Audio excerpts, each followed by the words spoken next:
Hello, and welcome back to Mystery of Raid. The following is a story called Falling in Darkness, which continues the story of the Siege of Solana. As always, this story is a property of Legend Story Studios, and I'm here just to narrate it. This particular story was written by Edwin McRae and Rachel Reese, directed by Robbie Wen, and with illustrations from Sam Yang. You can always find the written story at the Flesh and Blood TCG website, or through the link in the description. But now, please, enjoy Falling in Darkness. Creation and destruction, an endless cycle of hope and despair. One cannot exist without the other, yet neither can they be equal, balanced. In summer, the enlightened hours stretch like cats basking in the sunlight. In winter, darkness curls close around our shivering flesh. Each day, a battlefield as dusk and dawn wax and wane. The fighters of Solana and Aria threw back the demon horde with unified defiance, slaughtering the monstrosities until carcasses piled high across the golden fields. Yet still, the monastery spewed out an endless flow of aberration. Days of courageous defense stretched into weeks of desperate withdrawal. Despite struggle and sacrifice, the remaining towns fell. Dorinthia held the road, her knights giving their all, and their ultimate, to protect the lost refugees of Solana's once proud sovereignty. As a final straggler limped through the gateway, Ironsong ordered the retreat. Lightning-tipped arrows rained down from the ramparts, Lexi's rangers forming a bulwark of elemental mortality. They held the foe at bay as the remaining Rosetta, Olin, and Hand of Sol fled behind the safety of Solana's walls. The last of the 8 great gates swung closed with monumental grace. Its ceiling kiss forged such a resounding peal of metal on metal that it rang like a temple bell across the city.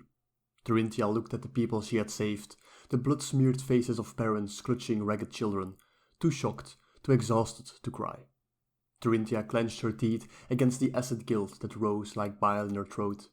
The Hand of Sol had vowed to protect these people, a promise in their Azir's name, a just reward for years of worship and service. Now livelihoods were gone, homes burned, loved ones killed and consumed. They had failed. Dorinthia had failed. Again. "I know that look," said Bolton as kindly as he could, though weariness made his words sound brittle. "We held them longer than we thought, saved more lives than we hoped. We can thank our friends from Aria for that. Yes, and we can thank Sol. We prayed, and Sol answered." Dorinthia was about to answer when she noticed a twist in the gathering dusk. Like a worm, it writhed in the corner of her eye. It sent a slimy shiver down her spine. She spun and stared into the crowd. Refugees stared back, eyes bleary. She looked from gaunt faces to smooth facades, casting a sentinel scrutiny across the surrounding buildings. Nothing to see but the straight and white, washed lines of armories and barracks, as yet untouched by war. "Something wrong?" asked Bolton. Perhaps a trick of her mind, born from the horrors she had witnessed. This was a sanctified city, centuries of arcane artifice etched into every brick and slate. From outer wall to inner sanctum, conduits and runes flowed and connected, flooding the streets and structures with Sol's divinity. Dorinthia shook her head. "Let's find these people some food and shelter." Once, and only once, had the monastery manifested their foul creations within the city, exploiting a lone frailty left unnoticed over the centuries of peace. The Basto, Minister of Defense, had since eliminated that weakness. The runes were stronger than ever. No shadow could survive within Solana's sublime architecture. In the days to come, Solana's fate proved out as the city's runic ramparts thwarted the monastery's endless tide. Time and again they attacked, only to retreat, bloodied and broken, leaving ever more shattered carcasses in their wake like flotsam on a beach. Though their hearts bled for the lands and lives lost beyond the walls, Solana's champions allowed themselves to breathe, to sleep. In Sol's embrace, they were safe. At dusk, on the 6th day of the siege, the attacks suddenly abated. Perhaps even the monastery's wanton appetite had soared over the waste of monstrous meat. That very evening, within the bright heart of the great library, the allies drew their plans against the besieging hordes. For even the gardens of Octogria could not feed so many for long. Solana had to strike back with a mortal blow, or suffer the slow death of starvation. Shiana's clear voice rang out through the scholars' assembly as she spoke of the dimensional gateway, the monastery's only bridge to the infinite malice of Embras Yaratael. Through substantial cost to their power, the Gemini had discovered the path to the portal in the faces of those few shadow scholars able to control it. Our brave Gemini emissaries have brought us a gift beyond anything we might have hoped for, implored Shiana, a way to end this war once and for all.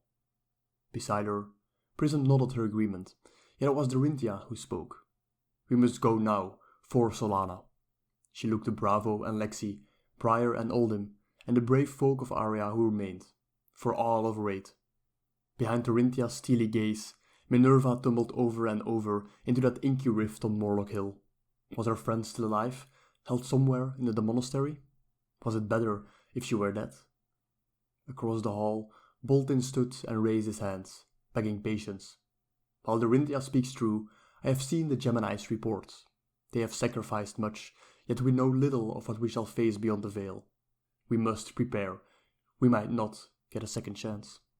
Bravo rose to his feet, wincing as his muscles pulled at the bandaged wound on his broad chest. A storm is coming, and it will shake their damned house to its very foundations, am I right? The Olin answered in thunderous agreement, an uproar of such fervor, such courage, that it took the smile from even Sir Bolton's stern lips. As a noble assembly dispersed to make its preparations, another parlance was only beginning. Nestled within the entrails of the monastery, walled in by shadow-born runes, the Iron Maiden addressed the redeemed. A mere window, narrow and fragile, murmured Vincent, her words slurred and ephemeral. Most of her mind was elsewhere, holding another conversation that only she could hear. Nazareth promises nothing more. Levia regarded Vincent with eyes of chilling violet. Her beauty belied the beast within. Her grace concealed the hunger. It is all I need. Vincent looked to the trembling man at her feet, plucked from his knightly armor like a soft snail from its shell. On each side, a half-dozen of his comrades mirrored his misery, 13 in all. Vincent pressed the curved blade to his throat, gripping his filthy blonde hair with her free hand. She whispered, sharp enough for Levia to hear over the blood sacs whimpering. Apostate of the ages, she intoned, that which you have sown, I shall reap. 13 I give you, to honor the lives given so long ago. We remember your disciples, our Magister of Shadow, as we remember you. A howl echoed through the rafters above them, as if from a gust of wind, though they were fathoms underground. The obsidian floor warmed, becoming as pliable as living ebony skin. Thank you, my lord, whispered the Iron Maiden as she drew the blade across the knight's throat. One after the other, she exsanguinated the Solanian captives. The blood had little time to pool before the fleshy floor drank it down. As the last drop dissipated, the chamber's runes flared with livid hues, turning from a bruised purple to a bright arterial red. Levia turned to the archway that dominated the zenith of the chamber, watching as it filled with a churning darkness. With neither hesitation nor doubt, she stepped into the sable embrace of the dimensional gateway. Back in Solana, as exhausted folk slumbered, their tireless defenders preparing for the bold task ahead, a boy stepped out of a doorway and onto the quiet street. He stood there for a moment, as if taking in the night air, yet his chest moved not a muscle. His face was a rictus mask in the moonlight. His eyes, once a warm brown that could melt his mother's heart, were now sunken into pits of shadow. Galen, why are you out of bed? His mother placed a hand on his bare shoulder. She gasped as her hand withered, her arm blackened. A croak escaped her desiccated throat, bones, healthy but moments before, shattered as her corpse hit the floor. The boy walked down the street, not once looking back. Others joined him, women and men of varying ages, a couple of children. By the time they reached the wall, they numbered 13. Sentinels tried to block them on the steps. The 13 scattered their chalky bones with bare, grey-veined feet. Others held their posts, greeted these roaming refugees with calm questions of concern, then sharp shouts of warning. All fell, their flesh shriveled around crumbling bones. Once the slaughter was done, the 13 formed a half circle on the allure. They clasped hands and recited the rite that their lord and master, the apostate, had taught them so many years ago. In that moment, those 13 disciples, raised anew in stolen flesh, made their final vow to the woman who watched them from the battlefield below. Levia the Redeemed answered with a roar. As she surrendered her body to Blesmephet, the 13 surrendered their souls to the apostate. Shadow spewed forth, emptying their borrowed vessels. It poured down onto the wall, corroding the stones, drowning their hallowed runes in corruption. It swept from battlefield to base like a wave of decay. A moment, fleeting at best. Even as the wall gleamed around the darkened stain, even as light burned at the clinging gloom, containing, cleansing, Levia the Consumed struck the rampart with all of her primordial strength. Stones that had withstood thousands of years now splintered under that gargantuan blow. The wall gave way with an ear-shattering crack, and the Consumed broke through into the sleeping city beyond. Lexi rushed onto the barrack roof, her breath caught in her throat as she took in the clouds of dust and smoke. Briar joined her moments later. "Flo, save us," she whispered as the clouds parted. Dorinthia and Boltin rallied the vanguard of those closest at hand, warriors and illusionists of Solana rushing into the fray with the wizards and runeblades of Aria. They led them against the creatures that surged into the city around the towering Consumed. They cut through the monastery's slavering shock troops, buying precious moments for fleeing citizens. Yet they were too few to hold back the tide for long.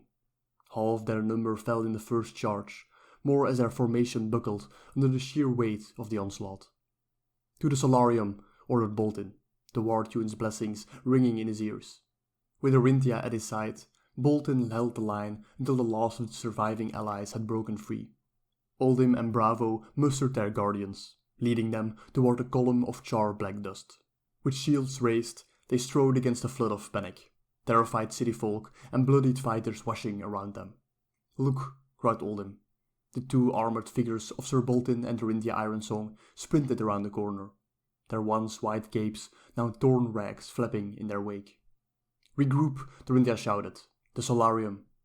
Behind her, the night sprouted claws and teeth, hooves and horns. Too many horrors to count, coming in fast. "Shield wall," bellowed Bravo. "Hold the bastards back as we withdraw." He raised Anatos, felt it crackle with galvanic might in his white-knuckled hands, its weight more reassuring than he would ever dare to admit. Up on the great library's highest balcony, Shiana shook her head, a small act of denial beyond thought or reason. How? The stricken scholar beside her could not answer, unable to drag her focus from her strife-torn city. 1,000 stories screamed in her mind, 1,000 reasons Sol could never let this happen. Were they forsaken? Tears streamed from Prism's eyes, for only they told the truth.